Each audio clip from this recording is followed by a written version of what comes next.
கிட்டத்தட்ட 132 வருஷத்துக்கு முன்னாடி எழுதின ஒரு லெட்டர் உங்கள் கையில் கிடச்சா எப்படி இருக்கும்? அதில் என்ன இருக்குது, எப்படி இருக்குது, எதை பற்றி சொல்லியிருக்காங்கன்னு யோசிப்போம்ல. அந்த மாதிரி மார்ச் 6ஆம் தேதி 2018 ஒரு குடும்பத்துக்கு ஒரு பீச் கிட்ட ஒரு லெட்டர் கிடச்சிருக்கு. அந்த படித்து பார்த்து ரொம்ப ஆச்சரியப்பட்டாங்க. அதில் என்ன இருந்ததுன்னு சொல்கிறேன். அதுக்கு முன்னாடி டுடே இன் ஹிஸ்ட்ரிங்கிற சீரீஸில் டே 25 இந்த மாதிரி தெரியாத விஷயத்தை தெரிஞ்சுக்கணும்னு நினச்சிங்கன்னா நம்ம யூடியூப் சேனலை சப்ஸ்கிரைப் பண்ணிக்கங்க. நம்ம இன்ஸ்டா ஐடியா ஃபாலோ பண்ணிக்கோங்க. ஜூன் 12 1886 இந்திய பெருங்கடலில் ஒரு கப்பல் போயிட்டுருக்கு. பவுலா அப்படிங்கிற பேர் கொண்ட அந்த கப்பல் ஜெர்மன் கப்பல். அந்த ஜெர்மன் கப்பலில் ஜெர்மன் ரிசர்ச்சர்ஸ்லாம் இருந்திருக்காங்க. அவங்க அந்த கப்பலோட கேப்டனை கூப்பிட்டு அவங்க சொல்கிற விஷயத்த எழுதி ஒரு பாட்டிலில் அடைச்சி தண்ணியில் போட சொல்கிறாங்க. இது எதுக்கு பண்ண சொல்கிறாங்க அப்படின்னா, கடல் நீரோட்டங்கள்னு ஒன்று நடக்கும், ஓஷன் கரண்ட்ஸ்னு சொல்லுவாங்க. அதை புரிஞ்சுக்கிறதுக்காக பண்ணியிருக்காங்க.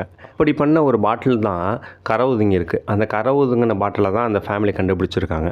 அதில் என்ன இருந்தது அப்படின்னா, அந்த கப்பலுடைய பேர், அப்புறம் சில விவரங்கள் இருந்திருக்கு. அது போக அதில் என்ன ரிக்வெஸ்ட் பண்ணியிருக்காங்க அப்படின்னா, இது யார் கண்டுபிடிக்கிறீங்களோ அது எப்போ கண்டுபிடிச்சிங்க, எங்கே கண்டுபிடிச்சிங்க அப்படிங்கிறத தெரியப்படுத்துங்கிற மாதிரி ஒரு சின்ன நோட்டும் அதில் இருந்திருக்கு.